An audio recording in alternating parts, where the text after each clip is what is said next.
Почитувани пријатели, добре дојдовте во уште еден подкаст Корупција на удар. И како што бива во овие наши подкасти, имаме секогаш оригинален и одличен гостин, така и вечерва. И јас, мојата маленкост, Оливер Ромевски, мојот коавтор и ководител, стално насмејано, онака со иронична насмевка, Сашо Тасевски. Затоа што најпрв доаѓам на подкастове, чекам вас да дојдете на време. Така е. Мислам како да ви кажам. Така е. И вечерва за гостин го имаме Страшо Ангеловски, една личност која што јас многу ја почитувам, а ќе кажам подоцна и зошто. Добро вечер, Страшо, како си ми во ова наше мало Добро студио? вечер. Добра вечер. Среќа што кога дојдов не бевте уште двајцата дојде, па морав да ве причекам 10 минути. Не се вади. И затоа се чувствувам веќе како Јас дома. бев тука, ма те гледам од страна. Како домаќин се чувствувам. Слушај, а ова изгледа, пошто ние изворно се водиме меѓу народов како, нели, оние македонци прави, доцнеш како македонец, може да се измисли нека нова поговорка. Не си на време. Да. Да. Или доцнеш како Тасевски. Гостинов прв мислам дошол чека. Да, бе, да. Не ти е срам. Си стои Не пред ти е врата срам и да ми го стоиш вика, да чека. добро вечер, оваа врата или оваа врата? Така беше. А ви сте Страш од лабоко ти се извинувам. Токму затоа морав да го кажам заради извинувањето, да видам дали и ќе се извините. Лабоко ти се извинувам. А ја уште онака фраерски му викам, добро изгледаш, диета држиш, да го свртам ловето. Ај мене што мене имаше, мене бугараши ме бркаат по Скопје. Ама зошто тебе те немаше да го причекаш? Види да ти кажам, јас бев многу среќен и затоа доцнев бидејќи не те фатија бугараш. Да те фатеа немаше да имаш оваа насмевка, имаше друг тип на насмевка. И Саша, и Страшо се насмеа. Јас го почитам и Страшо затоа што и татко ми беше Страшо и тоа име ми е онака прираснато на срце и плюс поради една многу важна работа, бидејќи Страшо е човек кој што сведочи во Македонија од нејзината самостојност до ден денеска. Значи, за тоа го викнавме денеска да разговараме за корупцијата, малку да ни даде еден свој осврт, една своја слика за се она што се случуваше низ годините, како тој го проживеа, како тој го виде, а мораме да кажеме дека не учествуваше во ниедна ајде по скопски мангупарија или глупост во овие 35 години, нема никогаш, нема да најдете ни еден запис, туку ќе најдете само записи за еден голем патриот, еден голем човек и еден прекрасен човек, другар низ годините, со кој што и ден денеска се бориме Македонија да биде поубаво место на планетава. Така ли е, Страш? Благодарам, ова сега за мене се однесуваш. Да, Убави за него го кажав. Ова ми наликува на една шега, некој старец отишол да го продава коњот. Така. И си кажува, веќе многу јаде, криви, не е послушен и така, и никој не го купува. Дошол некој прематар, препродавач, и му вика, чичко, седи, вели, сега да видиш како оди тоа. Овој коњ почнал да кажува. Ништо не јаде, само многу малку сено, прекрасен, послушен се. И старецов си го зел коњот, вика, навистина е така. И си го зел, си се вратил да ви го веде. Така, затоа не знам, убави зборови, убава најава, ти благодарам. Најавата беше од срце, инаку знам ја на кинези да продавам играчки и на ескими мраз. Инаку не сведочам од осамостојувањето, туку и од пред осамостојувањето. Зошто? Затоа што МАК го формиравме уште на крајот на 89-тата. Дали МАК беше првата партија? Дефинитивно. Не, тоа јас го знам, сакам Дефинитивно првата политичка партија, 89-тата иницијативата започна и во февруари 90-тата официјално беше формиран. Имаше недоразбирање кај луѓето, бидејќи тоа се викаше движење за семакедонска акција МАК и се објаснуваше дека не е партија, туку е движење. Партија си беше, ама името и беше движење за семакедонска акција. Добро, вие одевте малку по линија на помал отпор, тогаш мислам дека се уште партиите, плурализмот беше во најава. Сепак движење е нешто што не привлекува толку удба и полиција, а после кога си партија, после веќе се лепат. Затоа го привлекуваше КОС најмногу, а удба не ја привлекувавме толку. Не знам зошто, ама контраобавештајна Кост служба работеше најмногу на МААК, работеше најмногу тогаш во и војната. 90-тите. Така ли беше? И знаете, И војната Ама вие обавештајна служба. внатре бевте повеќе интелектуалци, професори, ако памтам Љубише Георгиевски, мојот професор беше основачко. Сега не знам Тенков дали беше. вака сега, првиот председател знаеме кој беше, Гане Тодоровски, Да. Така. вториот беше Анте Поповски. И јас имаме, може би имам најтешката улога во оваа држава, да бидеш председател на партија после тие две големини. Така. Исклучително е тешко, но јас пак велам вака. Единствено ние во МААК не се срамиме од ниеден претходен председател. Прашајте ги во другите партии дали има председатели од кои си се срамат. Да, многу добра рефлексија оваа. Да, вистина. така. Не е рефлексија, ова е препорака за, да речеме, луѓето кои што би сакале да почитуваат, да гласаат, Да, и се зачленат искрено во одредена сакам, партија. искрено сакам кога ќе си заминам од МААК, да не се срамат и од мене како од претходен трет А ти председател. колку години си веќе председател?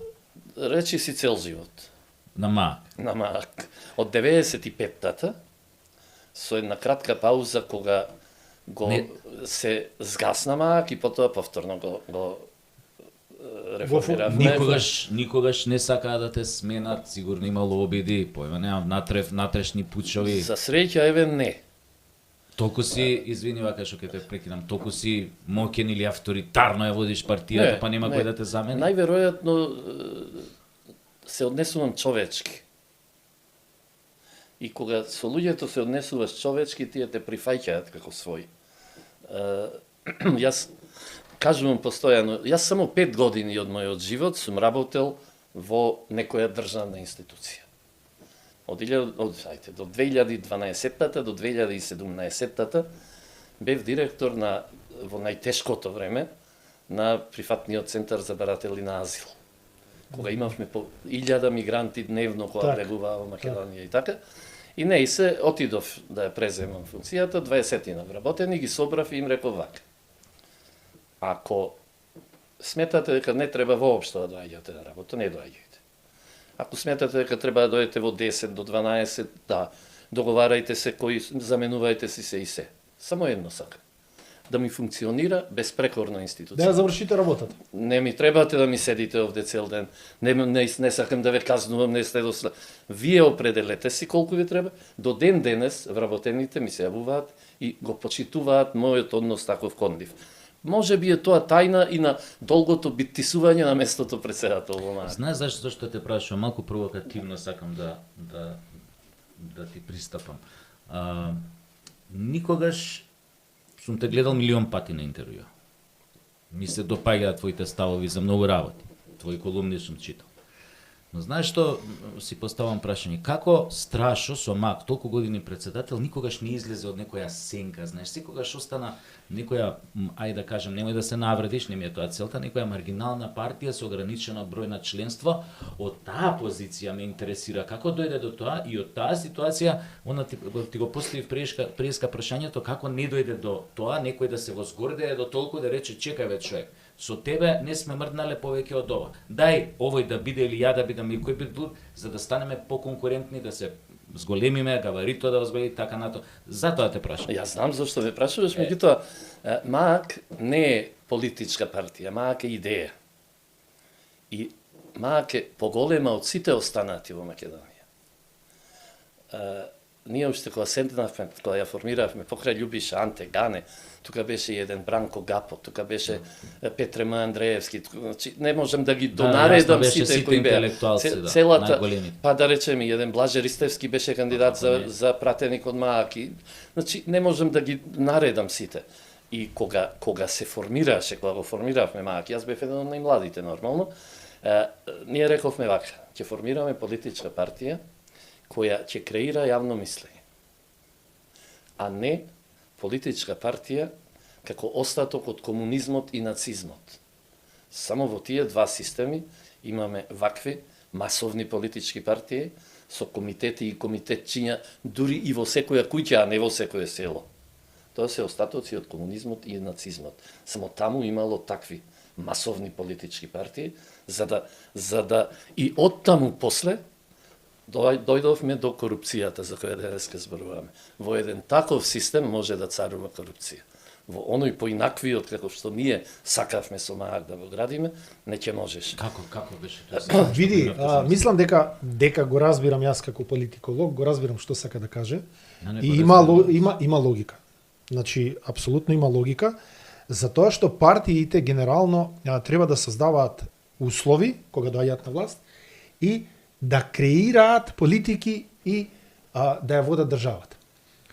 Низ принципот на толкав организам на партијата, на расипнетост на партијата од најмало до најголемо, во принцип на некаква си хиерархија која што оди пирамидално, значи, нели, председател, подпредседатели, извршен одбор или комитет, централен одбор или комитет, това да ти е малку за да ги докажеш сите тела и после, структури. нели, скопска организација, па регионални организации, па општински комитети, па местни комитети. Местни комитети му доаѓаат као капилари.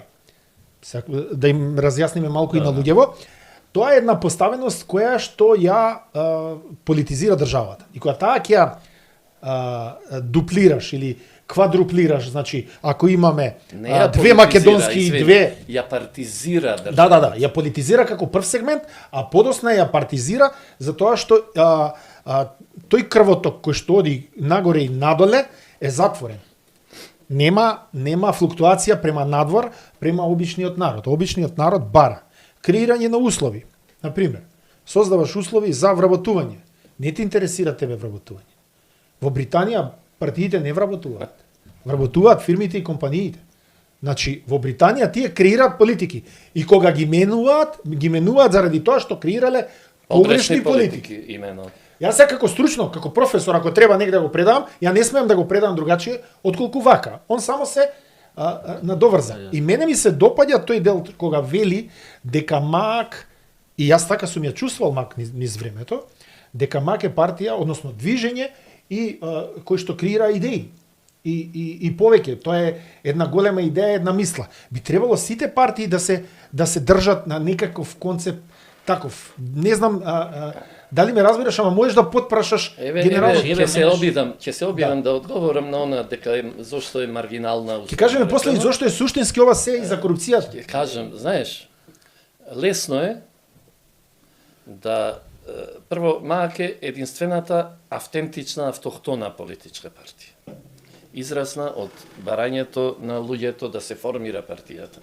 Ние за 7 дена добивме 96.000 пристапници, што ниту една партија никогаш повеќе не можела да го повтори. Кој помни знае, да. Првично кога се формираше. Но потоа таа службата, како се викаше, која спомнавте, која за државна безбедност извлече луѓе од МААК и го формира ВМРО ДПМН. Па и СДС. Не. СДС постоеше, СДС го реформира, условно речено, да речеме. И што се случува?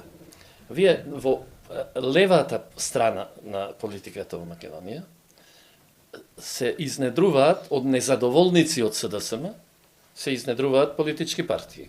НСДП, не знам ова, не знам она, па дури и демократска алтернатива, условно речено, беше изнедрена од таму и се. Но и стануваат релативно моќни партии. Лесно е. Во првата фаза и доста помоќни. После во последните фази се распаѓаат и тоа ќе минимизираат. Зошто се формираат тие? Затоа што таа меѓународна заедница, која сама себе си се представува за меѓународна заедница, а е 14% од целокупното од луѓето од светот, таа и таква не сака да дозволи во Македонија да постои десничарска влада. 98-та на Љупчо Георгиевски, на ВМРО тогашно, му го дадоа Васил Тупаковски. И од на Тајван пукна аферата. Да, во 2000 и кога беше и 7-та, на Никола Груевски му го дадоа Тито Петровски. Така е. Со 11 пратеника. Сега на ова ВМРО ДПМН му го дадоа, знам. Така е. И ние во 35 години ние уште немаме чиста десничарска влада во Македонија. Ова е добра теза.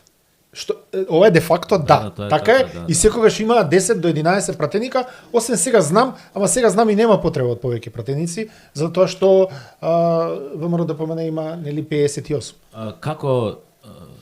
Како дојде до тоа, значи изворно од барањето на интелектуалците, на народот се формираше МААК.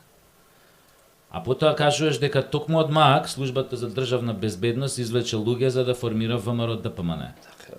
Дали е тука може причината затоа што и контраразузнавањето воено се мешало или потекнало? Најверојатно.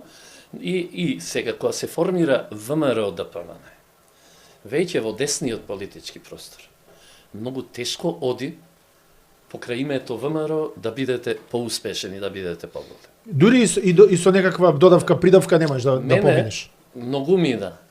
Многу често ми велат, страшно. Дури во некој нешта си и подобар, ама не си ВМРО. Народот наш мисли дека си ВМРО ако си ставиш име ВМРО. ВМРО е идеја. Затоа велам МААК е идеја.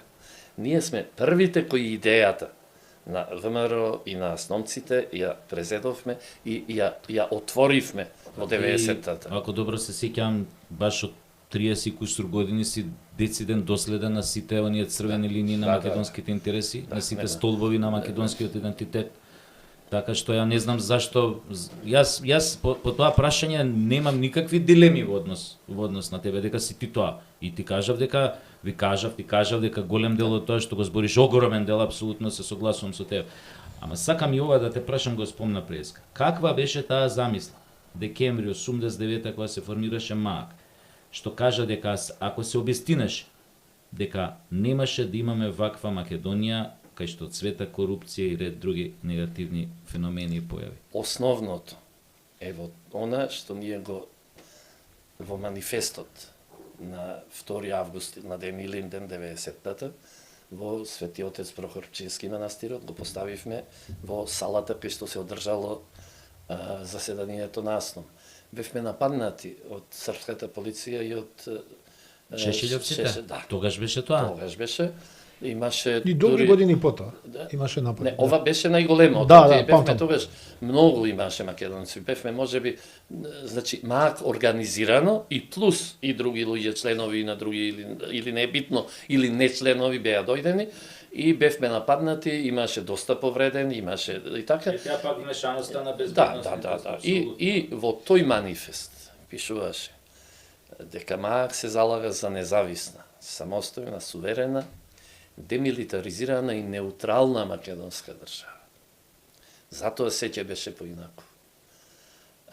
Ако останевме на тезата за неутралност, денес ниту името ќе беше променето, затоа што ќе немаше потреба од притисоци за да менуваме име, за да си бришеме историја, за да си бришеме идентитет.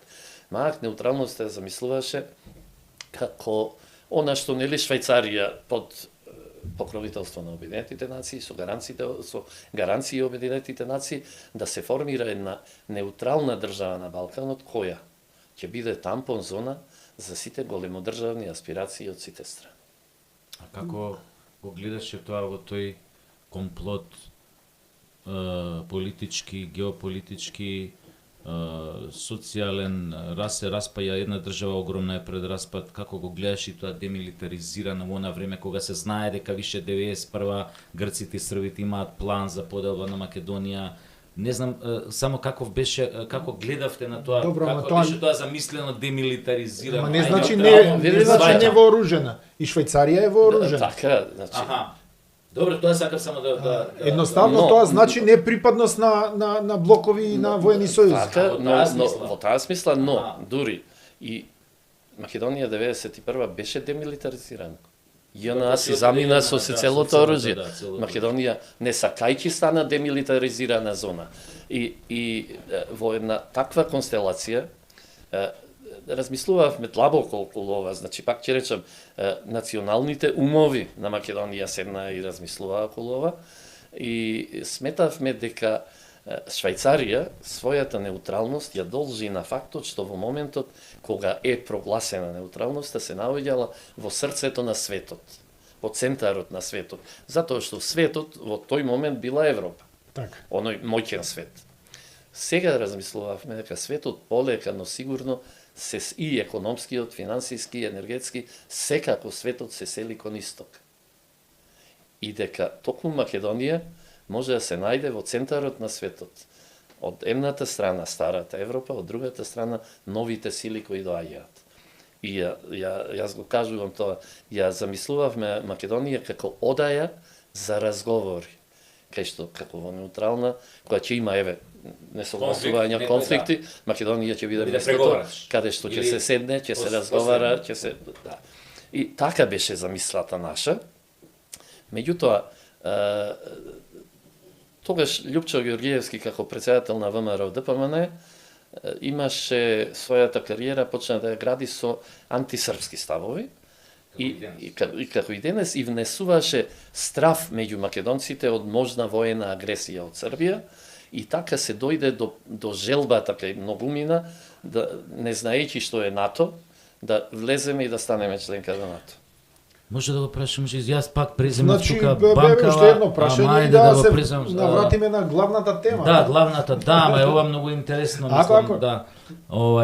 Ми еден од вас тогаш, пошто бидејќи го спомна Љупчо, ни еден од вас што бевте во тој центар вртлок на настаните, таа политика на ширење на паника кон србите, на таа омраза кон србите у тоа време кога Милошевиќ е многу моќен, ни еден од вас немаше ни малку, како да кажам, она што викаат англичаните ханч, како викаат, за интуиција, за интуиција? Да, дека он е играч на Бугарија, токму поради таа патолошка омраза кон србите, наративот што го имаше, што и денес траотно присутен. Никој од вас, ако се земе во предвид дека во тоа време Драган Богдановски пишува писмо, без разлика кој бил Драган Богдановски, како дошол до тоа да се во МР, пишува писмо во Нова Македонија каде што го обвинува Љупчо дека додека бил на пат во Канада,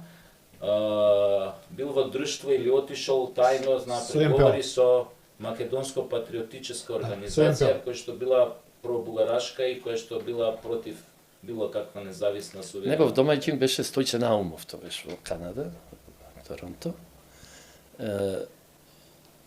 Отишол и разговарал. Јас кога бев 96-та во Торонто, гостин на Обединети македонци, на митингот за Илинден, испиев кај тогашниот председател на Обединети македонци Владе Гроздановски, кој не сакаше да ме пушти во хотел, сакам вели со мене да бидеш овие 2 недели. И еден ден, веднаш по моето пристигнување по 2 дена, дојде еден човек, се представи како Александров, разговаравме и рече имате покана ми вели мене од господинот Канев да дојдете на една вечера. Си замина, јас го прашав Владе кој е човекот, вика дописник на весникот Македонија од Софија. А кој е, викам, господинот Канев, со кој треба да се видам, ме седна во автомобилот, прочетавме низ Торонто, огромни големи згради, горе со светлечка фирма Канев, овие, вика, се негови, ги рента и така, значи, човек со многу пари. И јас се вадев, викам, немам време за средба, имам многу средби овде и така, и на крај пред да си заминам, дојде господинот Александров пак, рече господинот Канев сака да ви помогне со финансиски за партијата и за вас, за да благодарам, викам, си се вратив без тие пари во Македонија. Некој може би ги зел. Не, некој сигурно ги земал.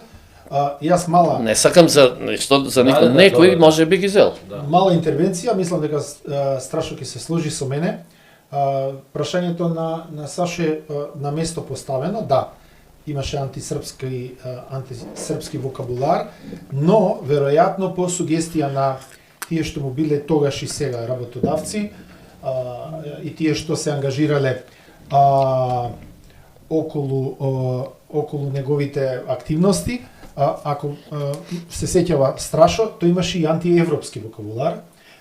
На еден или два Илиндени дури се закануваше на Европа дека ќе биде вака или ќе биде онака и наеднашка во стилот на Љубе Бошковски легна на брашно и од голем антиевропјанин стана проевропски политичар и така натаму.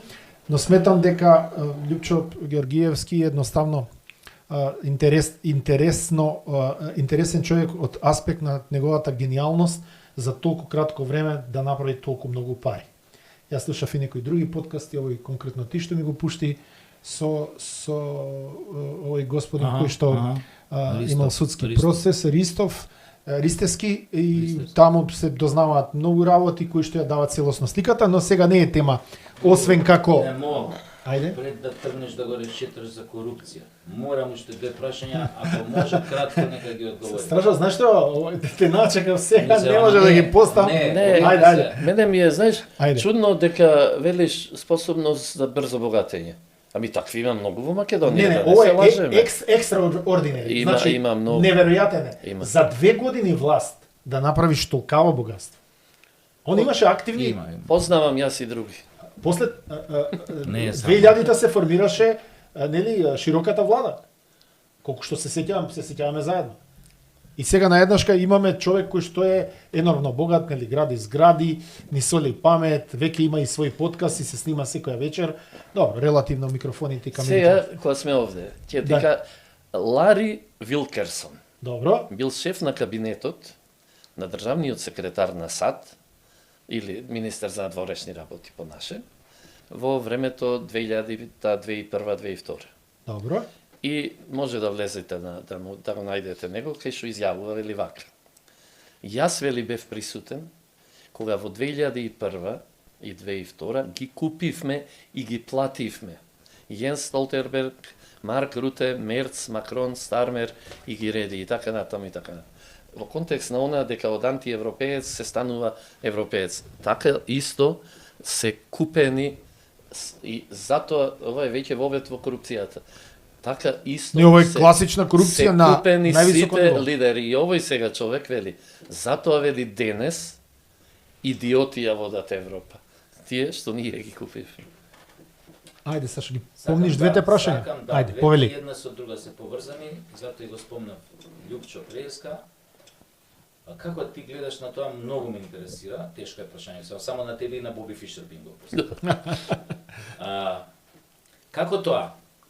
Нашата служба за државна безбедност, како сакаш наречи, не успеа да осуети она што се случуваше во бивша Југославија и да реагира правовремено, како што тоа направија словенците, за пример.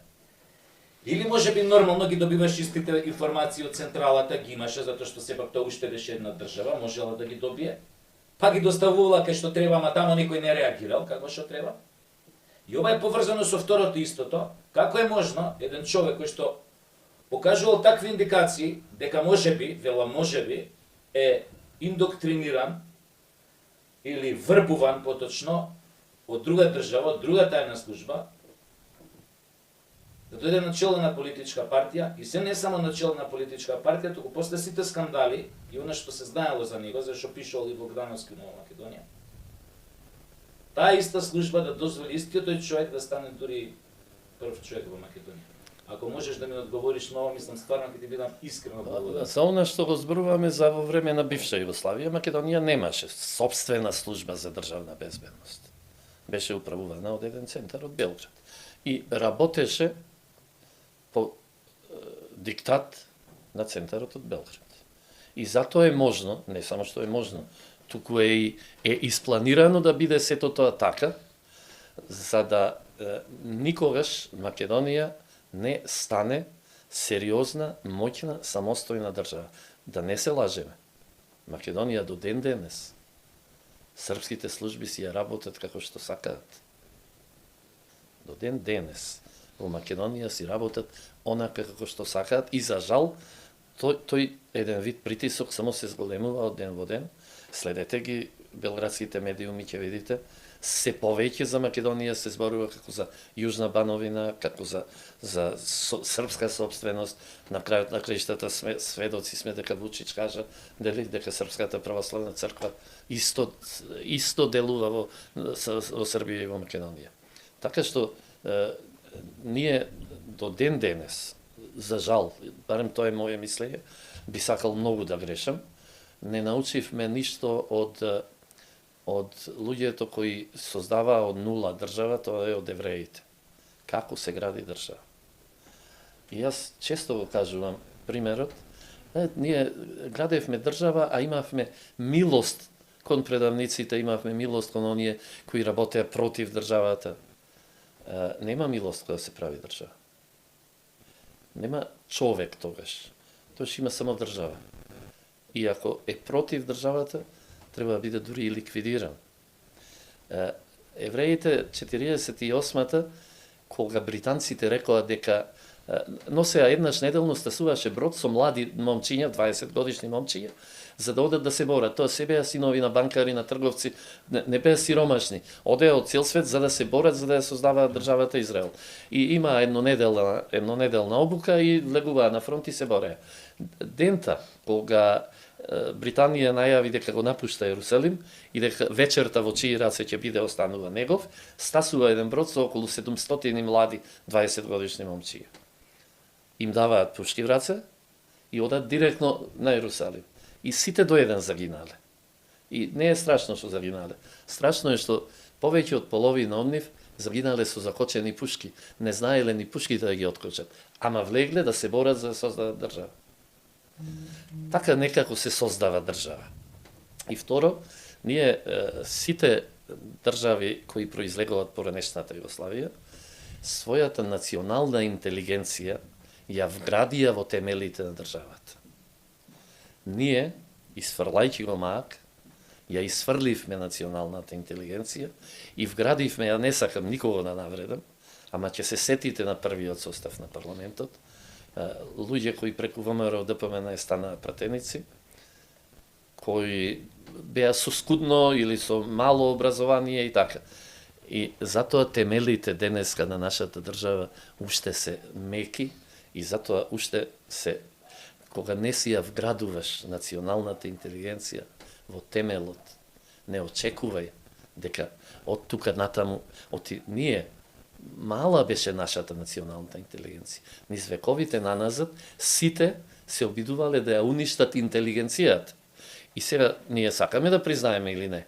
Сите ние сме во огромен процент сме потомци на просечни или подпросечни македонци, затоа што интелигенцијата била уништувана систематски од еден, од втор, од трет, од секој кој доаѓал во оваа држава. И таа малку што ја имавме, која се пројави 90-тата, ние ја тргнавме настрана и не се ја вградивме во темелите. Ете тие се нештата што се случуваат со Македонија. Добро, јас само ќе направам еден заклучок што се вели на целава оваа работа, значи ќе го оставам Страшо да остане неговата мисла односно се она што го искажа како одредено познавање на ситуацијата. Јас само ќе додадам дека нашите служби по 91 беа создавани, точно е дека немавме служба, имавме луѓе кои што работеа за службите, за горе, но тие не останаа во старите, во новите служби, се градеше од почеток. Ја имавме таа можност, денеска сме веќе дел од тие НАТО структури, таму размената на информации доаѓа по некои други канали и службите соработуваат. Од она што јас го знам дека имавме обуки како АНБ и како ДБК во Израел.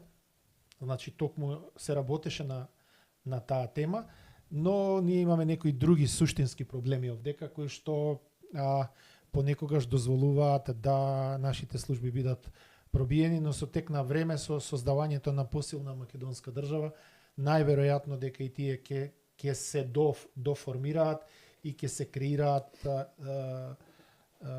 онака како што треба. Јас сум убеден дека само десничарска влада може да ги зајакне службите.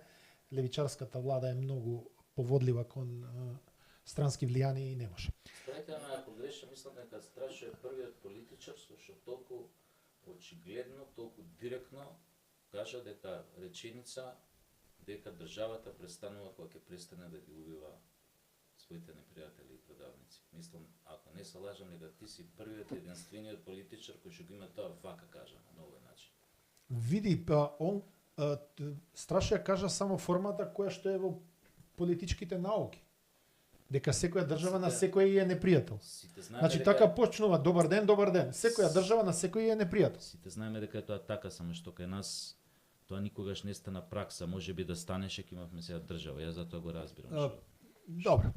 Инаку, Оливер, морам околу НАТО, кога го спомена НАТО, дека сме интегрирани и дека се... Нашиот влез, според јас имам многу поинакво мислење околу НАТО, нашиот влез во НАТО јас го сметам за најголема опасност за постоењето на Македонија. Легитимно е тоа од твоја Мене ме страна. убедуваат сите дека откако сме во НАТО, ние сме безбедни до крај. Не, јас мислам дека не. Што доколку, хипотетички, наши два соседи, членови на НАТО, Албанија и Бугарија, решат да ја поделат Македонија. Сите три држави сме членки на НАТО. Значи, тоа ќе стане внатрешно прашање на НАТО. Распад на НАТО више, тоа врска нема. Тоа е внатрешно прашање на НАТО. Ние немаме право да побараме помош од никого од надвор, затоа што кој да се обиде да ни помогне, ќе се активира членот 5 и ќе мора сите заедно против тој што ќе се обиде да ни помогне нам да си ја зачуваме територијалниот интегритет. Тоа е ситуација абсурдна. Абсурдна, но во рамките на НАТО сега се формира, последнава година се формираат воени подсојузи кои мене многу ме плашат и ме подсетуваат на времето од пред Првата Балканска војна.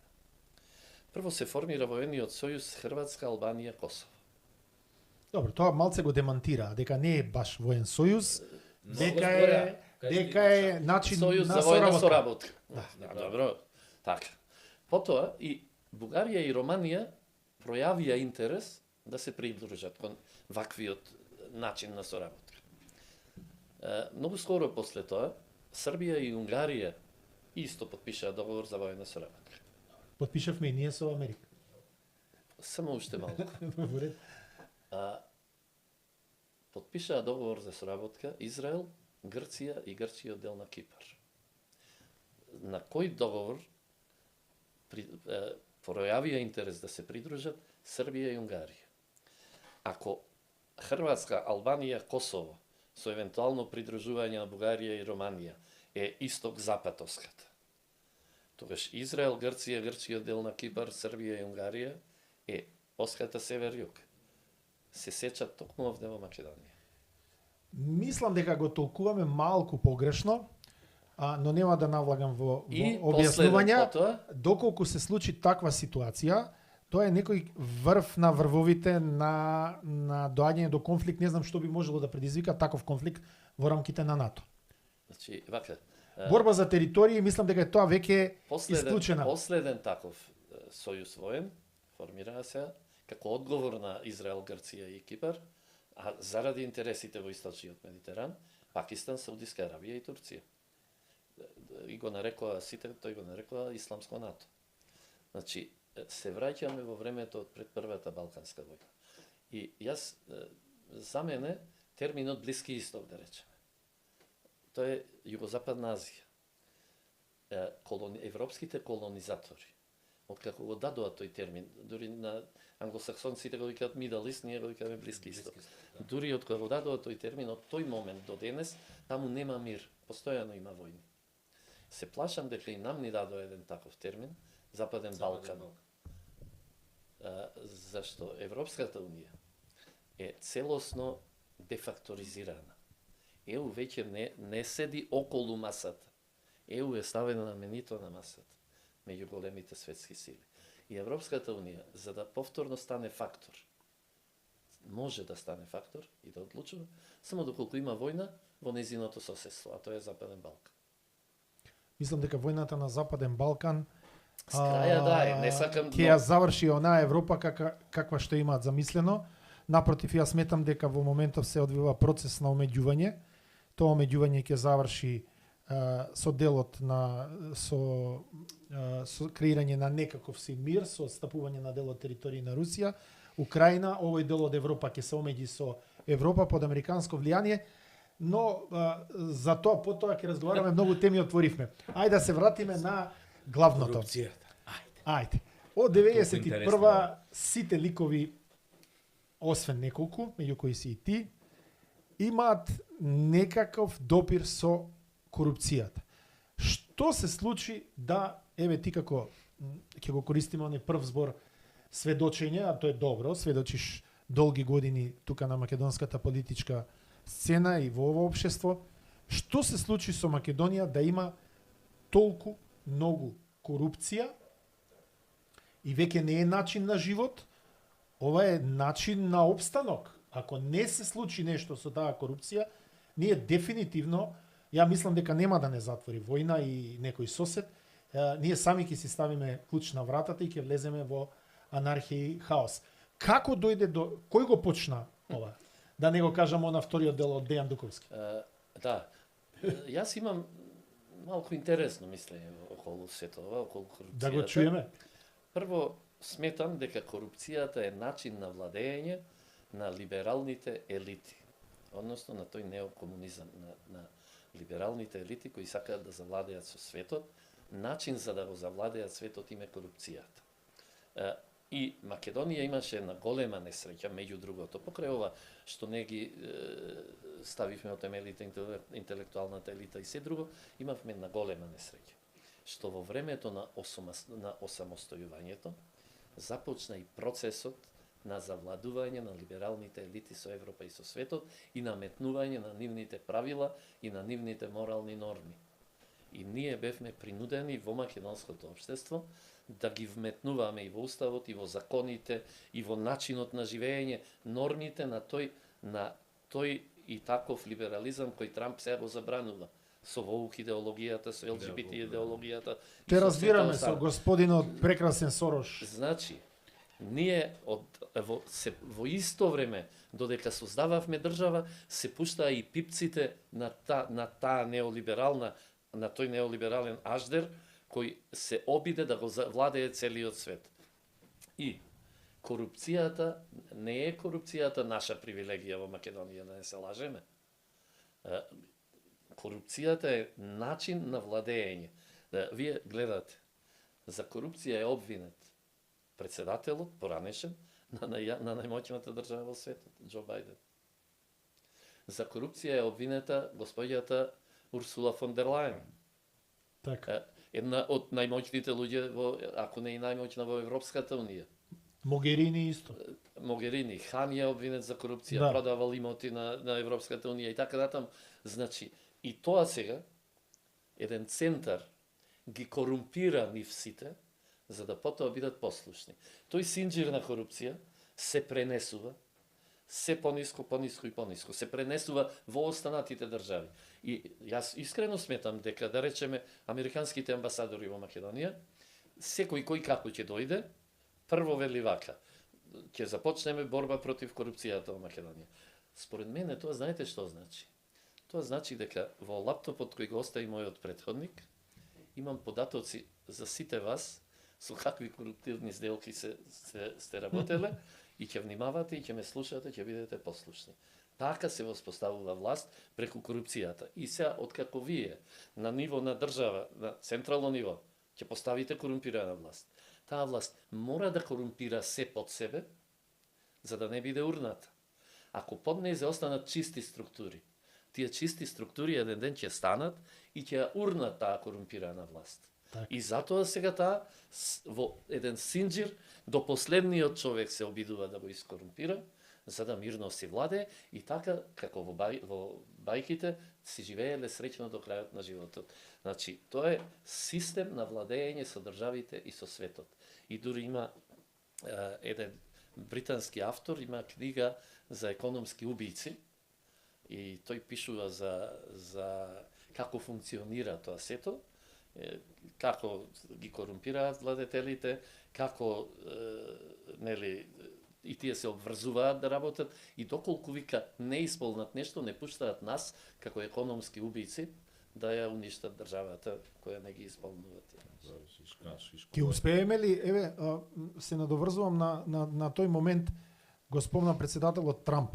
Велиш борбата на Трамп конкретно со овој проблем, како што го кажа, како што го представи, навистина држи веродостојно. Ако знаеме дека тука се во игра доста меѓународни организации, институтите, шарени револуции, не знам си, воук однесувањето, убедувањето на луѓе дека не се луѓе, дека се нешто друго, ќе успее ли Трамп да смени нешто и сите овие десничари кои што десничари, има и луѓе кои што не се десничари, кои што има и луѓе дури кои што се откажаа од него, но остана во убедувањето дека токму се бориме против ова. Јас велам се бориме затоа што и јас си се сметам на таа страна дека некако имам чувство дека баш буквално така не загадуваат, не корумпираат. Ова убаво го представи и го раскажа, значи тоа е она што лебди во воздухот од кај доаѓа на вистина ова големо ниво на корупцијата. Знаеш, многумина ќе пробаат да ми одговорат, а знаеш, тоа почна со приватизацијата, па беше Бранков, па беше Љупчо, ти отиде на едно сосема друго ниво кое што Сашо ем изненадува е многу точно. Па не, јас исто сум го зборувал тоа, сега не знам, ја Сме те слушали и тебе, да. Како сум дошол до тие податоци, ама генерално сум кажувал дека најголемиот проблем на Македонија е тоа што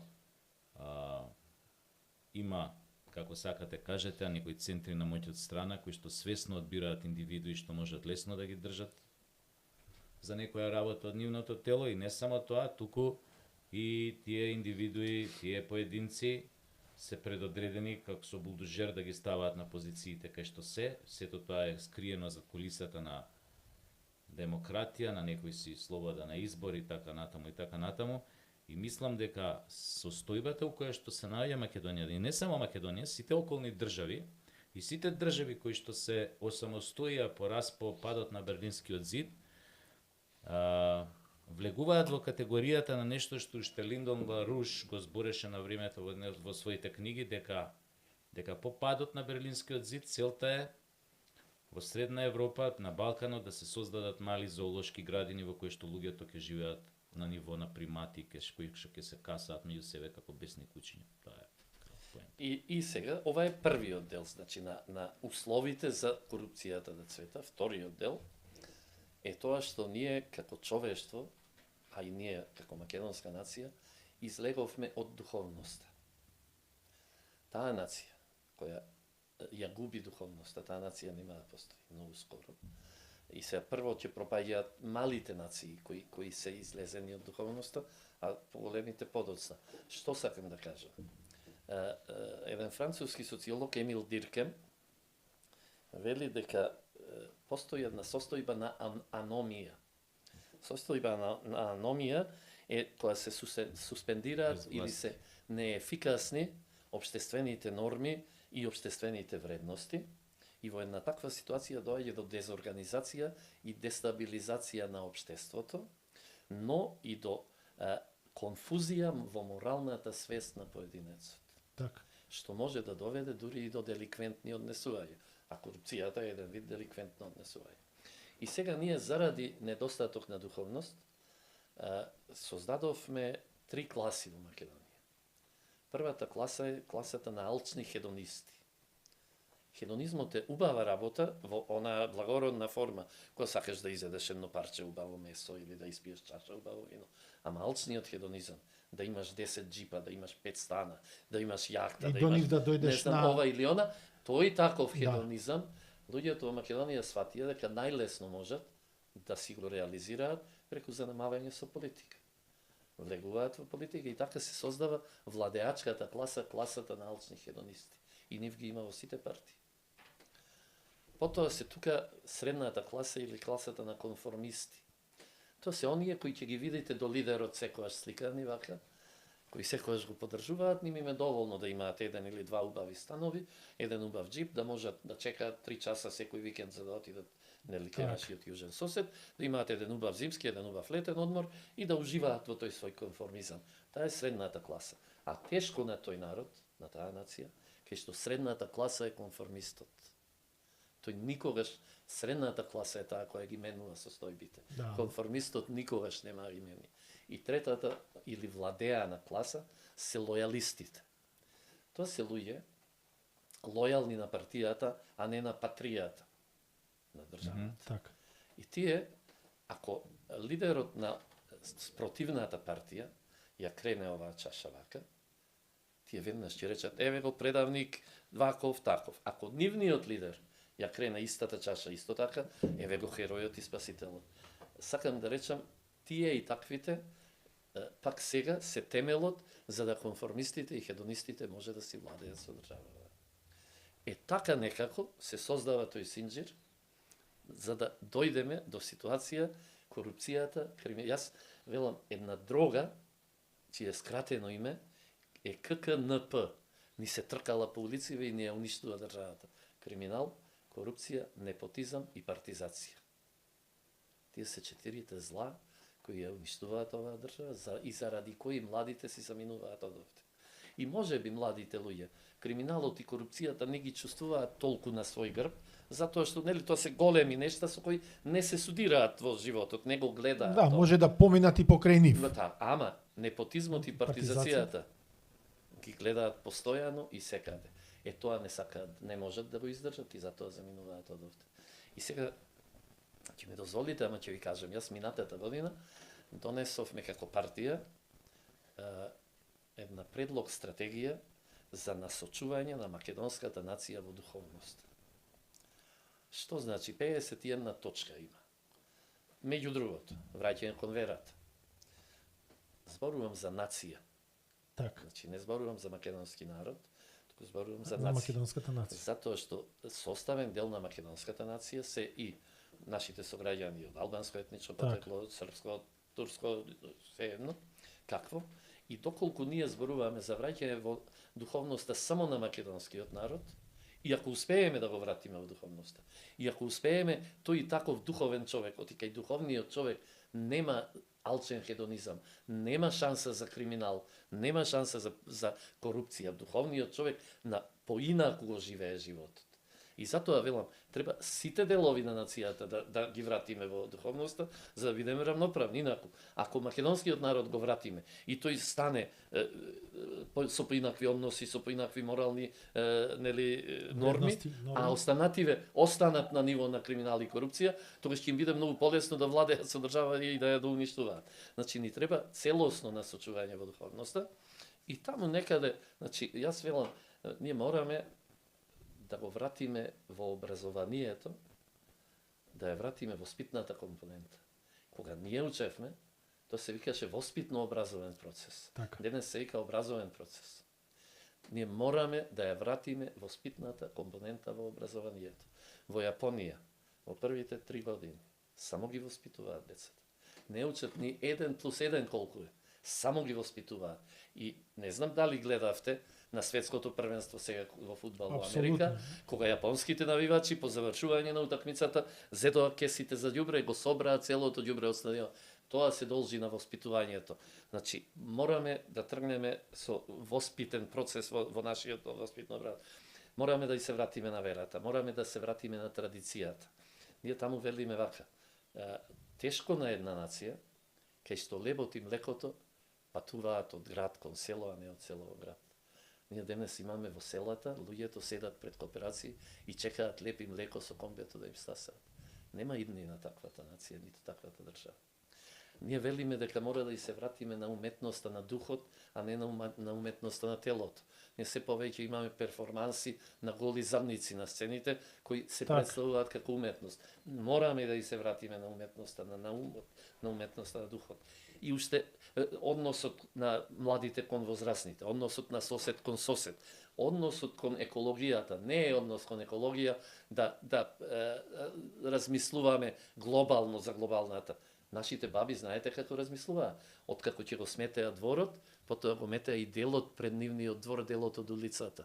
Јас не велам да излегуваме и да ги метиме улиците, ама да имаме однос кон нашата средина, како кон наш дом, како кон продолжение на нашата дневна соба. Значи, ние мораме да ги вратиме моралните вредности. Ние имаме денес академици, кои ќе ги видите како пешки или со велосипед, одат во академија и покрај нив некој момче од 20 години со автомобил од 120.000 евра. Не мораме да ги вратиме вистинските вредности. Бегањето од тие вистински морални вредности, бегањето од духовноста нас не носи ваму кој што не носи. Се тоа предуслови, значи покрај она што го рековме глобалната либерална, и овие предуслови создаваат извонредна почва за да може и корупцијата, и криминалот, и непотизмот, и партизацијата да успеваат. Сашо? Што, Сашо? Твоја корупција ете, сакаше повели корупција. Страшно ја дигна темата на едно многу високо ниво. Ти благодарам што не завршуваме. Само ти благодарам што дадовме еден нов приказ. Обично гостите нели третираме кој колку украл, зошто украл, што бил неговиот мотив, што бил неговиот порив, а ти го објасни ова баш онака по книга, како што треба, со големо чувство, и мислам дека доколку луѓето навистина те следат со внимание, дека има многу работи да се научат. Јас на своји 57 години баш онака што се вели просветление малку ме просветли, ако мислев до сега дека многу работи ги знам и јас сум најпаметниот баш за тие работи, ама ова го представи навистина одлично и многу ми е драго што ете пак и си се пофалам, ми текна на страшно како на гостин, затоа што верувам дека сите други ќе имаат некаков друг приод. Рамија фатиго, ајде. Ете токму тоа, значи јас немам таков пристап кон нештата. Нештата ги гледам во широката слика. Мене не ме интересира поединецот кој украл 5000 евра или 5 милиони. Оти тој е поединец. И него ќе го затвориме. Не е проблем, ќе го фатиме. Работата е како да ги уништиме условите кои доведуваат до таквото нешто. Како да ги демотивираш. Инаку, не е проблем, ние веќе фатиме, некого и ќе затвориме.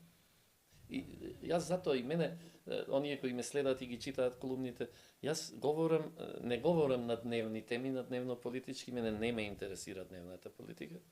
Ме интересира како ова држава и мојата нација и мојот народ да запловат во безбедни води, да обстанат и при тоа да создадеме услови децата да ни остануваат овде.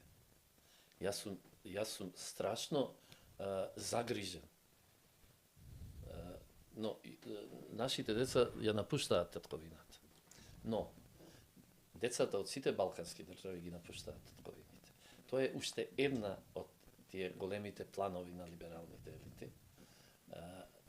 Преку тие волк идеологии, ЛГБТ и така натаму, треба да се изврши дехуманизација и депопулација на Европа, на старата Европа. Оти да се разбереме, сакале ние да признаеме или не, темелите на Европа се христијански темели. И сега на два начина. Со уништување на верата и со воведување на таа волк и ЛГБТ идеологија која ги оневозможува постоењето на нормални семејства и раѓање на нови и нови генерации. И второ, со донесувањето на емигранти со поинаква верска, културолошка, етничка и секаква посебност, Европа веќе се демонтира како таква Европа која знаеме. И сега, уште јас кога работев во Центарот за барател и назил, имаше една теорија која тогаш ја има договорено Меркел, Оланд и мислам дека Камерун беше на Британија. Таа беше тезата за Балканот како место каде што ќе се сретнат Европа, Азија и Африка. Да се испразни Балканот од домородно население, што се случува, да речеме ние сме уплашени дека Македонија ја коси белата чума. А една Бугарија, нашиот источен сосед, од 9 милиони и 200 сега е на 6 милиони жители. Повеќе од 1/3 од жителите се заминати.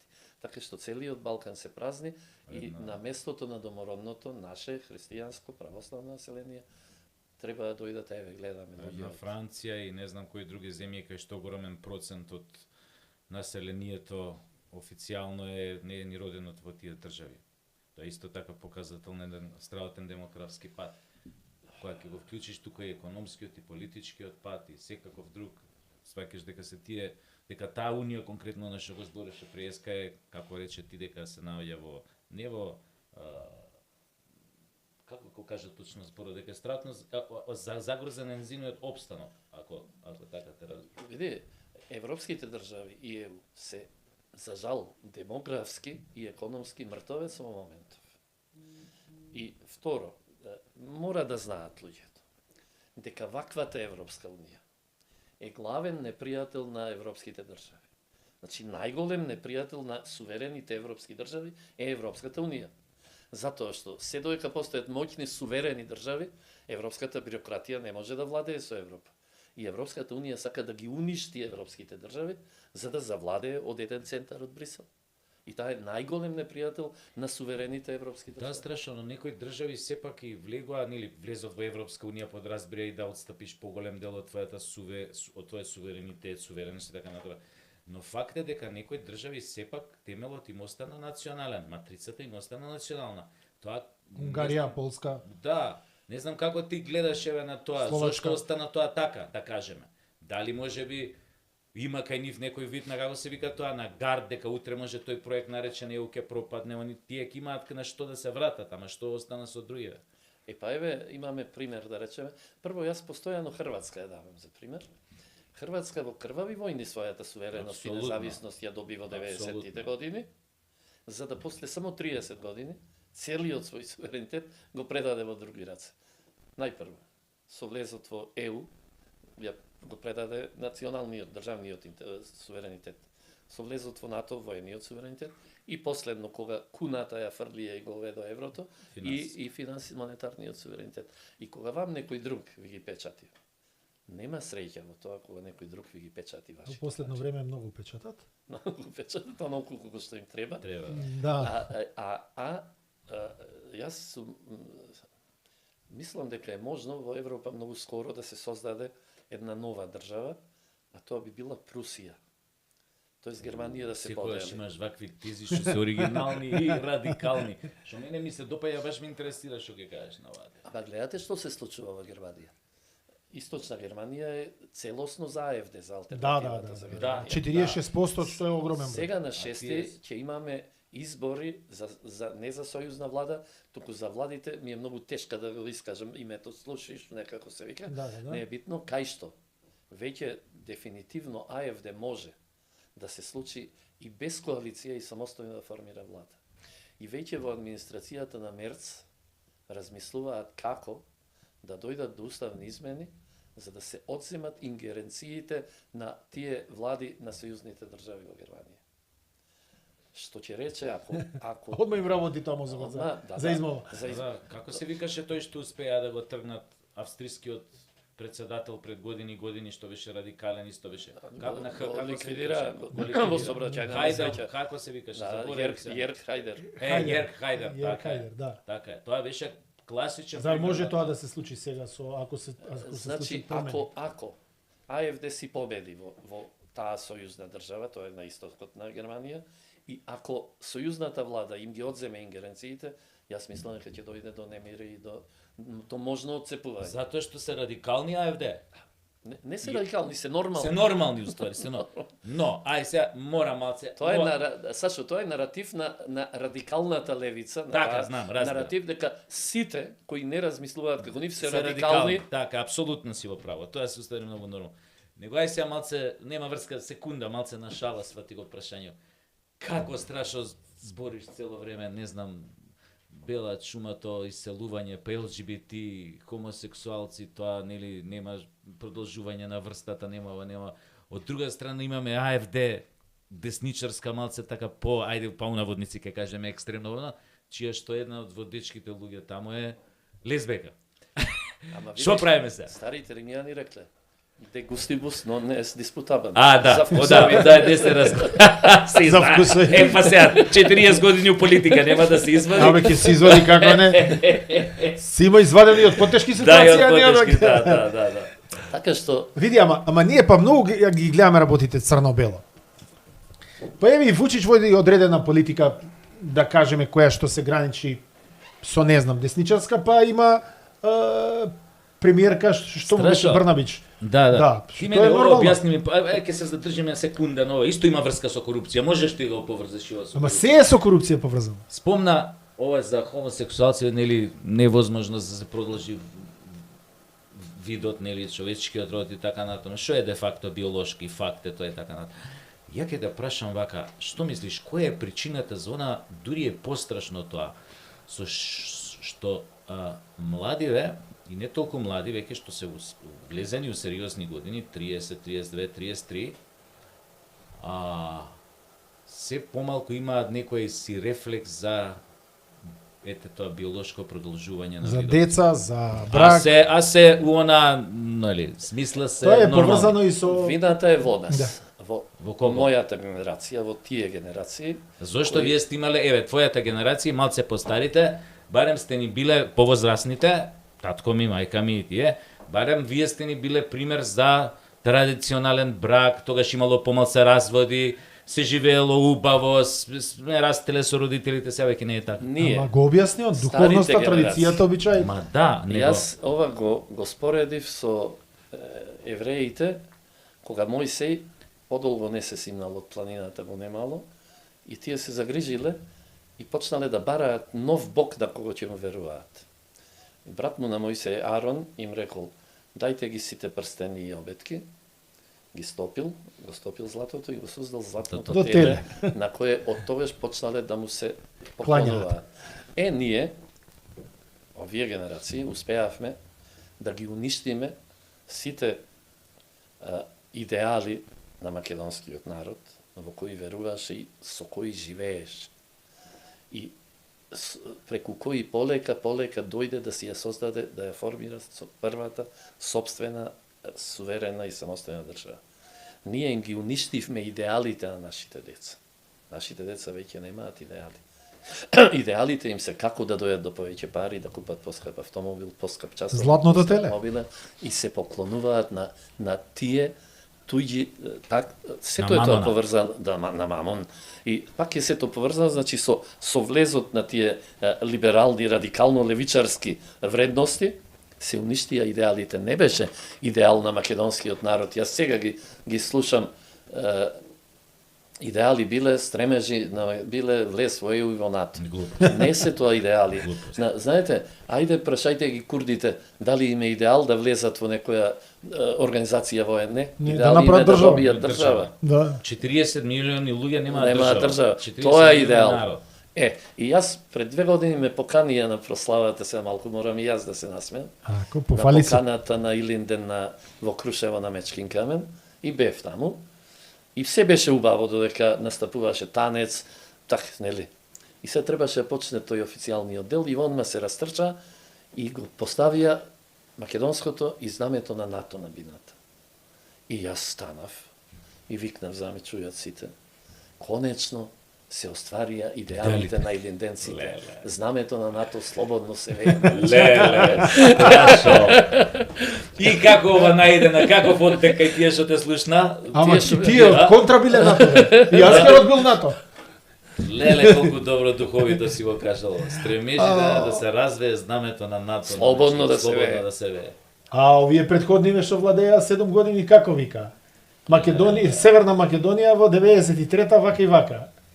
Северна Македонија во 97-ма вака и вака.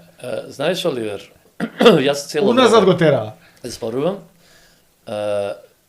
во Европа се создадоа две нефункционални држави, Македонија и Украина, со донесувањето на два кловна начело на двете држави. Украина по друг основ стана нефункционална, а Македонија стана нефункционална со доаѓањето на Зоран Заев. Во Македонија престанаа да функционираат сите системи, образовни, безбедности, вакви, онакви, здравствени, се со престана него, да функционира. се. Сега Тотален полека се враќаат, но тешко е една кујна во која само се готвело, се истурало ѓубре, а не се чистело, тешко можеш наеднаш да изчистиш. Да, и тоа што викаат еден будала што ќе расипе 1000 100 паметни не можат да или направи. 1000 паметни. И затоа јас сакам да верувам дека има надеж. И да не би се борел ако не верувам. Арно.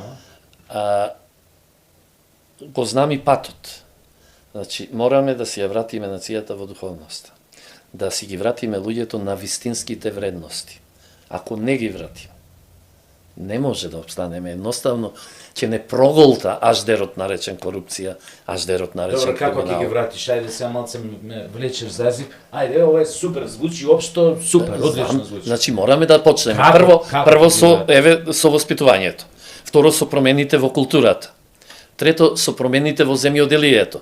Значи, ние се лажеме дека му помагаме на земјоделецот. Сега се откуп. даваат субвенции, ама знаеш кому? На некој што живее во центар и дава податоци дека има некаде имот и добива субвенции. Не. Ние мораме сите средства определени за земјоделие да ги дадеме на земјоделските семејства. Тие се повеќе детни семејства и тие се темелот на државата. Значи, од некаде мораме да почнеме. А основно е од образованието, односно од воспитувањето. Ако погрешно го воспиташ тоа, ти си создал погрешен човек, нели? Не велат бадијала, лесно е да направиш дете. Тешко е човек од него после да направиш. Добро, во владеачката партија со оглед на има некој што размислува вака како тебе, дали ти имаш моги да пренесеш овие твои согледувања, идеи? Јас сега почнав да подпишувам меморандуми за соработка со многу здруженија, асоциации и посебно со многу наши здруженија надвор од Македонија, со македонците од надвор, за соработка во реализација токму на ова стратегија за насочување во духовноста. И чинам дека ќе подпишеме барем 100 такви меморандуми во тек на септември и потоа со сите тие луѓе заеднички ќе одржиме еден заеднички собир на кој јас им велам на сите, ова е се уште предлог стратегија. Најверојатно има уште многу точки тука да се достават за да биде што покомплетна. Еве на пример, ние како МААК пред некаде пролетоска до нашите коалицијски партнери и до сите други пратенички групи во парламентот доставивме предлог закон за пристап на младите под 15 години до социјалните мрежи. Да им се забрани пристап на социјалните мрежи. Односно, не да им се забрани на младите, туку социјалните мрежи да немаат право да емитуваат. Што е одлична идеја. Еве, веќе се реализира во некои земји. Веќе, значи Австралија направи тотално. Австралија направи, Јапонија направи, Јужна Кореја направи, веќе во Европа и Европската унија на ниво на Европска унија размислува. Ниту една од политичките партии не ни даде повратен одговор да рече дали се Сега. Па пролетос. Да. Па не, може би сметаат дека имаме малку фонија, не знам што се случува.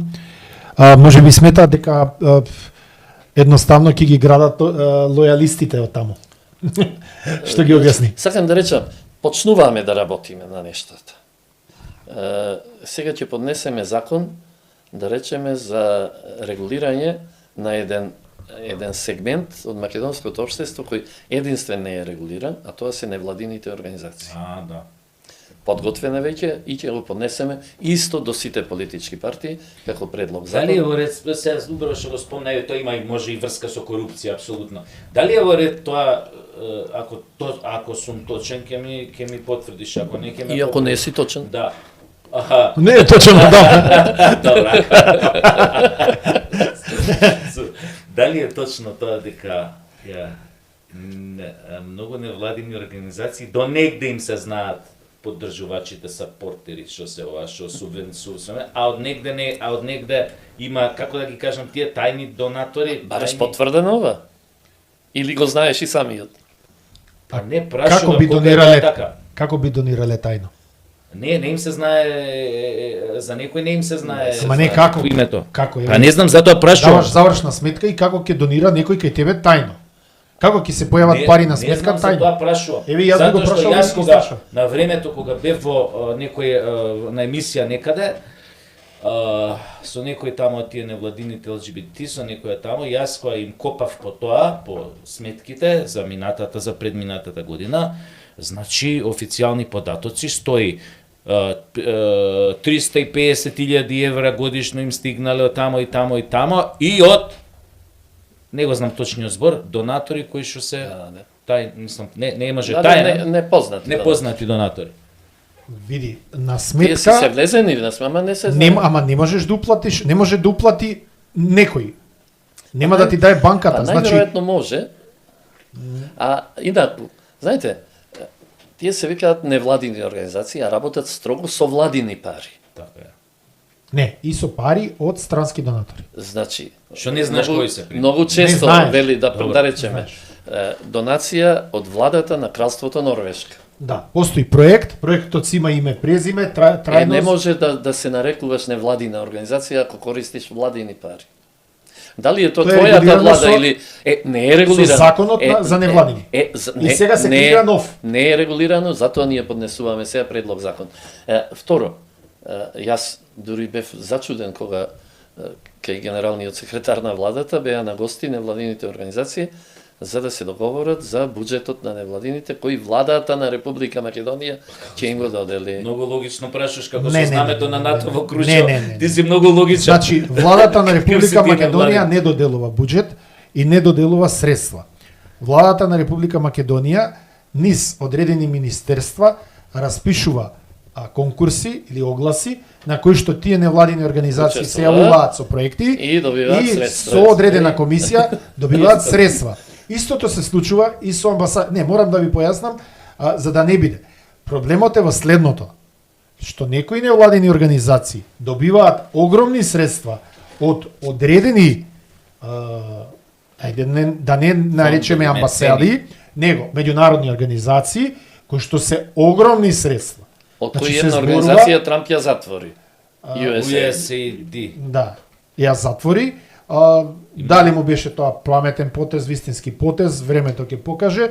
Веројатно Многу бил. плаче овде се нажалија многу кој им се И затвора. па, види Сашко, и ти да зимаш секој месец одредена добра сума на пари, Одлична сума. да, за да промовираш одредени програмски условно нешта, и ти би бил многу нажален. Но не се секира и си најдоа тие повторно Но, се Да, вдобија. Европска унија е Се сега ухлебија. резервната варијанта не на само USA. Не само европска, има многу амбасади, има многу проекти, програми. Знаеш, зошто го зборувам ова? Да речеме, јас како политичка партија морам на секој 4 години да доставам Совериш доказ 1000 дека потписи. имам 1000 членови, Така. кои треба да отидат на нотар и да платат по 150 или не знам колку денари, Добро. за да можам да учествувам во политичкиот живот, односно во креирање на политиките во оваа држава. Тие и таквите, со 5 членови, еднаш регистрирани од Бога дадено за секогаш, имаат повеќе простори во медиумите и каде и да е за да креираат политики, отколку јас кој сум регистрирана политичка партија. Тоа е обид. Сега дека имаат повеќе простор за градење тоа, Да, никако Да, има. Имаат Има, многу простор, медиумски простор за да градат, тие не ги градат, насочуваат. Тоа е тоа подмолното насочување на јавноста и на луѓето во државава. И токму затоа јас велам дека таа радикална левица, тој неолиберализам, полека но сигурно, она што вели градење на граѓанско или цивилно општество, полека ќе доведе до ситуација на бришење на политичките партии и владење со државите преку невладините, преку тој граѓански сектор. Тоа нема да се случи преку вечер, нели, преку ноќ. Меѓутоа, така некако се размислува за да се завладее со светот и да се Па владее. тоа кога дојде СДС на власт почна да се одвива само малце во обратен смер. Од многу од невладините станаа министри, функционери на СДС и тоа беше една така. Па добро, ама го слушнавме и Заев како рече дека на сите на купче ќе има Да. нешто. Во смисол политичарите секогаш ги злоупотребуваат невладините организации. Големите условно кажано големите манипулатори кои што владеат со светов на некој начин имаат можност да креираат политики со многу мали пари. Ако земеме споредиме дека во невладините организации може да има еден инпут или да се бризгаат средства од некои си 20 на милиони евра, а од другата страна да ја земеме државата со целата сила, моќ, инструменти и буџетот од 5,5 милиарди евра, како можеш да креираш политики? Јас сум поборник на таа теза, со 20 милиони евра, а државата со 5,5 милиарди не може да ти врати едноставно да те намести таму кај што треба да бидеш природно. Не, значи јас зборувам, бев многу јасен, за политичка партија, не за држава. Зборувам за политичка партија и за невладинци. Јас како партија до минатата година Јас мислам дека не треба да им се дозволи. живеевме без ниту еден денар од никаде, освен наши средства кои ги вложував. Значи Да. 20 милиони кај невладините се исклучително многу пари во споредба со 0 денари кај мене. Да, ама ниедна политичка партија не оди да застане ондека во кисела вода и да се бори против загадувањето на цементара. Не видов ни една, значи буквално бегаат, но невладиниот сектор упорно работи на таа тема и не се предава. Погрешна ти е тезата. Па добро, јас мислам Погрешна е тезата затоа што невладиниот сектор се обидува да ги избрка политичките партии од таквите процеси, затоа што не ли велат, ќе ни го исполитизираат протестот. Така што не е токму така. А зашто не направат политичките партии паралелни процеси и протести? Ако има таа сила и таа моќ, и имаат еве сега, гледам дека и политичките партии сосема солидно се финансираат од државата, имаат некои си контрасредства со кои што можат да влијат. Гледам дека активно и МАК е вклучен тука во промовирање на некои идеи по социјалните мрежи. Гледам други помали партии, дури сте погласни и повидливи. Вие, не знам си, како се викаше минатиот гостин, Демократи, Јорго, не знам си други, па и Левица сосема солидно, за разлика од големиве партии. Вие давате многу повеќе критички осврт на општествените девијации, отколку да речеме вие. Затоа мислам дека единствена работа што треба да им се условно кажано забрани на тие здруженија е да се појавуваат на избори и да се појавува онаков хаос како на локалните избори. Кога со два подписи беше повеќе. Значи јас ги пратам ситуациите, тоа беше катастрофално, а од друга страна имаш партии кои што екзистираат. Едноставно сите тие требаше да бидат партиски кандидати. Секој има некаква мисла на која партија тежне и да си дојдат таму, а не двајца без тројца се растури гласовите, се растури тотално гласачкото тело, затоа што еве и Сашо се смее, ама не е смешно.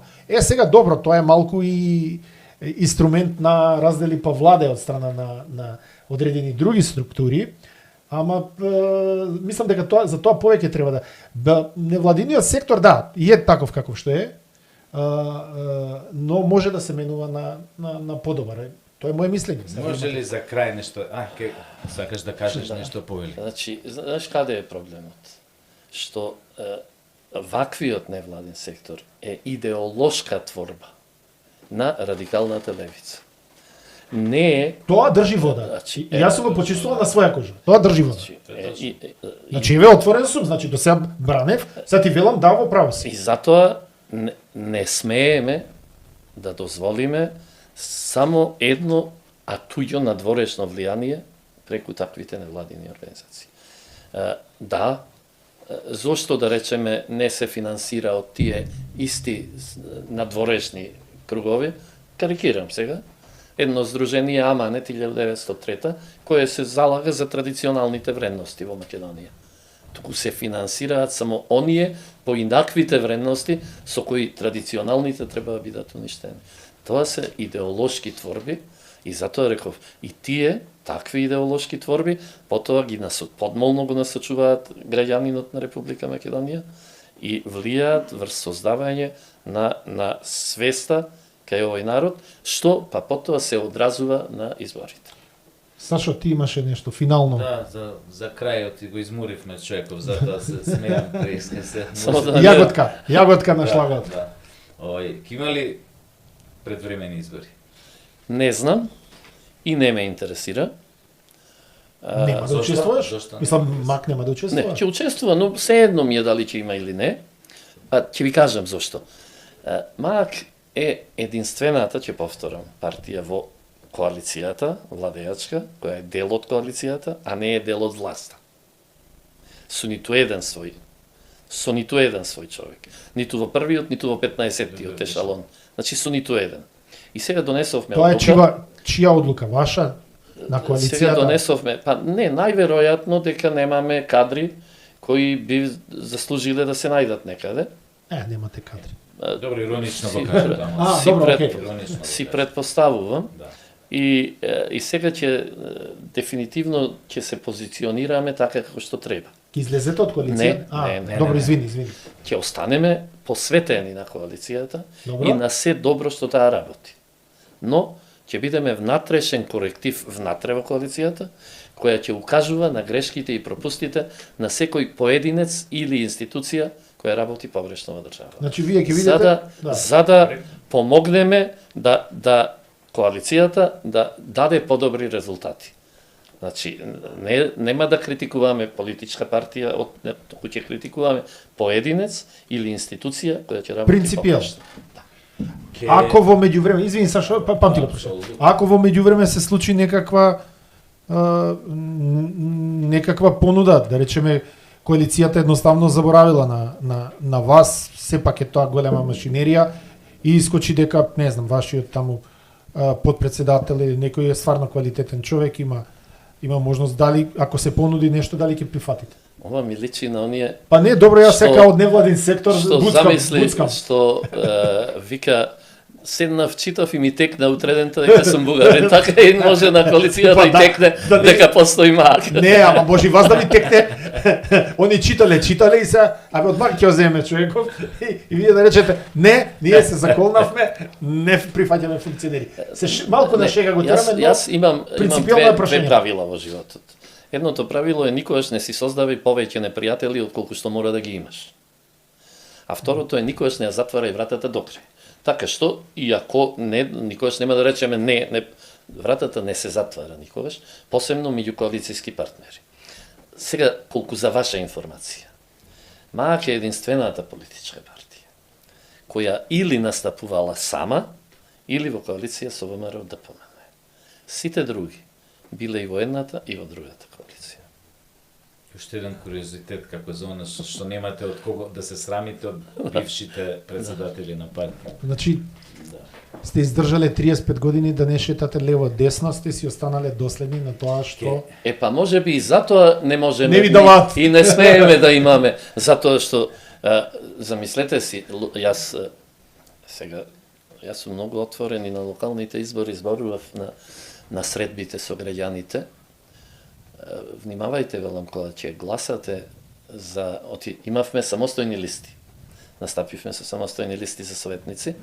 Кога ќе гласате за листите на советници на коалицијата на ВМРО ДПМН, знајте дека гласате, на пример, и за луѓе кои 7 години, додека беше СДС на власт, беа со нив, ве бркаа од работа, ви правеа се уште си имаат сликички на профилните Зоран Заев. И сега тие луѓе денеска се наоѓаат во коалицијата и се функционери. Страшно. Ево уште едно за крај. Две за крај. Чим знаеш? Не. И јас знам. Не, ова.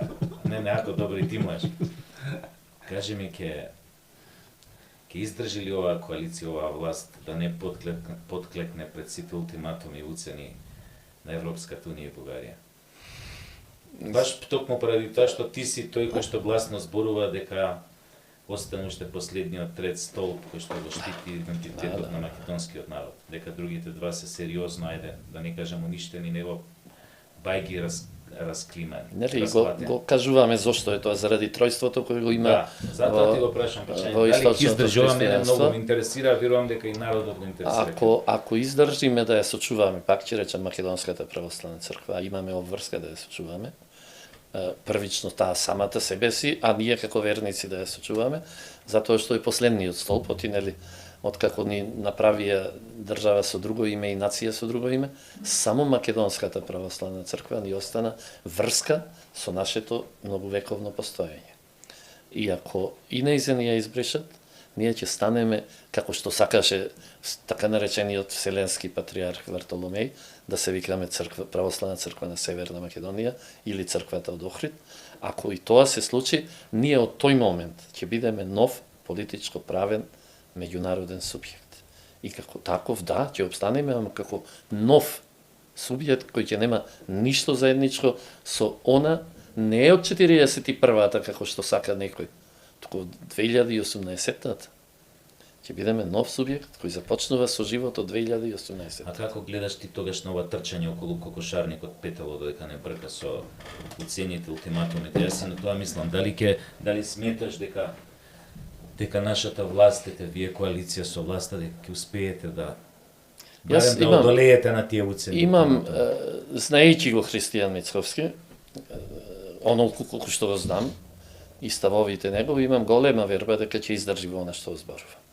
Имам верба дека Така ќе и се издржи. добива впечаток дека после Има. она што го има кажано јавно, дека човек не бил ретерирал после такви јавно искажани ставови. Верувам дека ќе издржи, но овде не станува збор за никаква бугарски притисок или не знам што. Овде станува збор за притисок од големите европски сили, кои во 1913-та ја поделија Македонија и кои на 9 септември 91-та, еден ден после референдумот, веднаш почнаа да работат на нејзино бришење. Не можат да се помират со постоењето на Македонија и може би не толку со постоењето на една држава, туку со постоењето на македонскиот народ. Македонскиот народ треба да биде избришан. Тој не смее да постои. И затоа, Зошто? заради многу нешта. Заради многу нешта, затоа што еден дел, ако не и сите соседи, дел од својата историја ја градат врз историјата на македонскиот народ. Значи не е тука дека се сами големите сили, туку дека затоа ти го постави Да, прашањето. но нивната пак историја на нашите соседи, големите сили ја градеа преку постоењето на македонскиот народ. Значи, да не се лажеме ние, Сакско-Бурготите беа тие, Кралска Баварскиот линија, по принц кралска лоза се поврзани тие. Значи, тука да немаме дилеми. Затоа и сакав да те потпрашам Да, исто. и така што ако некој не сакаше во Европа ова да се случува, на официјална Софија ќе и беше речено: мора да се придржуваш до европските процедури за издавање државјанство. Ајде, појдете во Холандија и подпишете, дедо ми беше холанѓанец и нека ви дадат холандско државјанство. Намерно е дозволено во официјална Софија, еве денес тоа е и на Атина дозволено. Надворот сите процедури европски, надворот тие европски стандарди. Да, на вештачко природување. Да, значи, се тоа многу јасни работи. Ете, тоа е тоа, но и јас затоа дури велам ниту дента кога би влегле евентуално во Европската Унија, иако јас сметам дека никогаш нема да станеме дел, но дека дури ниту тогаш не треба автоматски да се отвори уставот и да се направат уставните измени. Може би ќе треба, јас не сум против тоа, тие 3.500 или колку се граѓани државјани на Македонија кои се чувствуваат како бугари да станат и дел од уставот, да ги има. Но сум против тоа преку вештачки издадените 150 или 200 или веќе никој не го знае бројот на државјанства.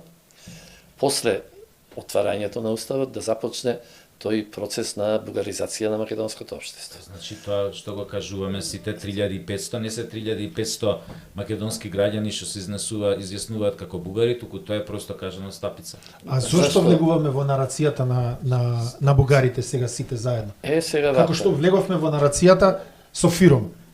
Фиром беше референца, ни ја внесоа како нарација дека тоа ни е името и треба да го смениме. Значи луѓе дајте 154.000 има. Јас сум експерт за тоа. Добро. Тоа и го магистрирав. Тоа им е нив второ државјанство. Тие се родени како македонци. Добиле извод кога се родиле и станале македонци, односно се родени како такви, не станале, него се природно. Ваму имаат добивање на второ државјанство, согласно правила на една држава. Може да имаат и трето државјанство, и четврто, и пето, во зависност од законите и правилата на таа држава. Тие не направиле ништо, тие не прешле, не се откажале од македонското, па да влезат во бугарското. Мораме да правиме дистинкција. Дали знаете дека во 2025 година имаме 7.000 луѓе кои што го вратиле своето државјанство македонско? Види вака.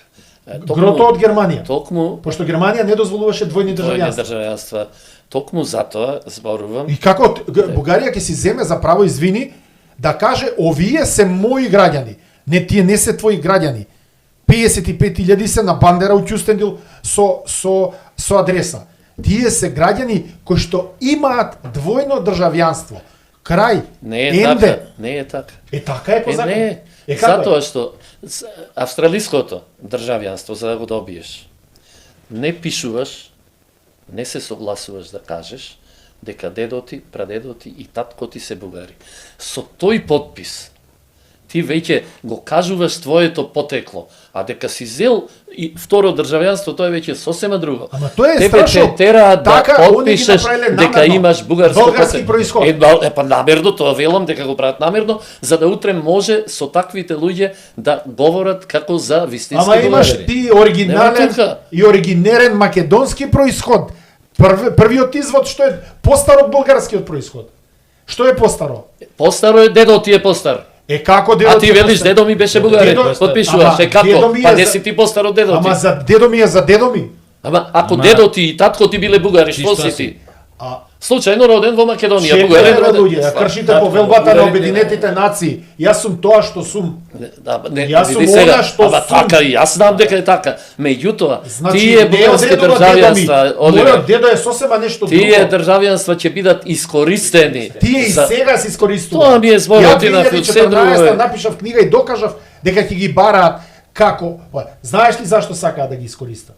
За да влезат во државата и од внатре да ја роварат со екипа од 10.000 луѓе кои што ќе си ги продаат своите интереси и кои што ќе прават политички партии, ќе бараат вработувања, ќе бараат Не, тендери. нема да бараат. Ќе добиваат. Туку ќе мора да добијат Така. според бројката од 150.000 квоти за вработување, образовни институции Не, од основно бројката училиште до факултет и бројката така од натаму. 150.000 ја нема на ниеден попис. Според европските закони, според Евростат, валидни за тоа колку граѓани се овие 3.500.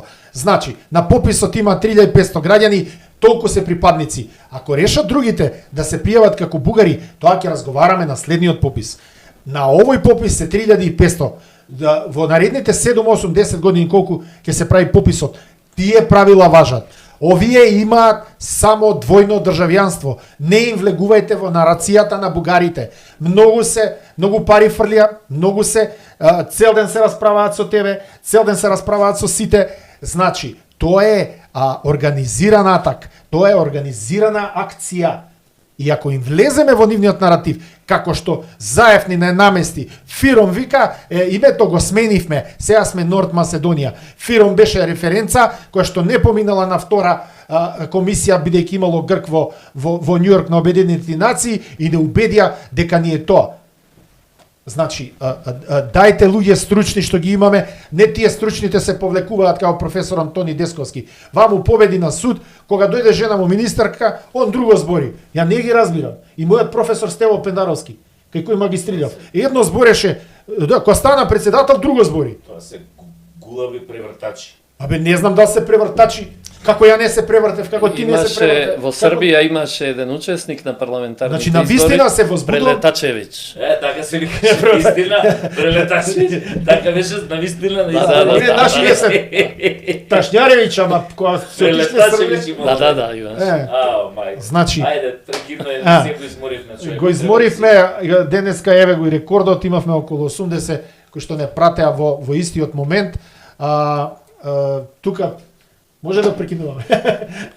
Страшно ти благодарам што беше. Што се однесува до мене, можеме до изутрина да седиме и Не, да се ама Сашо разговараме. имamo врски со некои бугари вечерва. Ама не само тоа, че им станеме досадни на луѓето. Не, добро. Види, тоа не значи дека нема пак да дојдеш. Чим има убав муабет, Па ако ме поканите, да. апсолутно ќе те поканим. Оти Ама нели? следниот пат комицко јагне ќе нарачаме тоа. Задолжително. А што мислиш нема? Ајде да видиме. Не, туку комитски граф. И граф. Знаете како се прави? Еве Не. на крај еден Ајде, рецепт. Ајде. Значи треба да се купи, да се исчисти јагнето убаво и се прави ова да се купи гравот убаво Добро. се пали јак оган. Добро. Јак се става, значи мора надворна отворена комитски граф. Да, Голем лонец се става гравот внатре. Огнот гори 9 пати се истура водата и се менува. Додека не се направи убав жар. На 10-тиот пат се истура и гравот и се става јагнето и тоа е да се испече и тоа е комитски граф. Комитски граф. Ја свати фората? Да. Да, е па добро. И не се дозволува бугарин да го мачка со масло, зашто ќе го промасти. Ова е лудо. Гравот се фрла, а јагнето се Ја, јагне. А не, он те наведе, се фрла 9 пати фората. Леле се иде да води. Чудо. Да се тава сега граф. Што има од графот Се да што ќе виде. Да. Одлично. Ајде. Мислам дека гледачите се насмеа тука. Морам да ги поздравам гледачите од Австралија. Тие чинат 20% од гледаноста на нашите подкасти, кои што Со секој нов подкаст гледаноста е поголема. Значи, ваша задача е да стиснете лайк, да направите subscribe, или по англиски да не речеме се претплатите, зашто бегате кој ѓаволот крст, ако ви каже човек дека се претплатувате, мислите пари треба да даете, и треба да не споделите сегде каде што сакате, понекогаш може и да частите некој кафе со нели супер thanks, што вели Ако не комитски граф, барем кафе. Ако не барем кафе да испиеме тука. Ви благодарам што не гледавте, му благодарам на Страшан Ангеловски за 80% формален подкаст и 20% одличен неформален подкаст. Сашо Тасевски Сашо Тасевски, значи одличен, одличен во 80% сериозен и овакво 20% дефинитивно хумористичен. Значи се гледаме во следната емисија, можете и спонзори да се јавите, во тој случај лименката ќе ја свртам према камерата. Поздрав!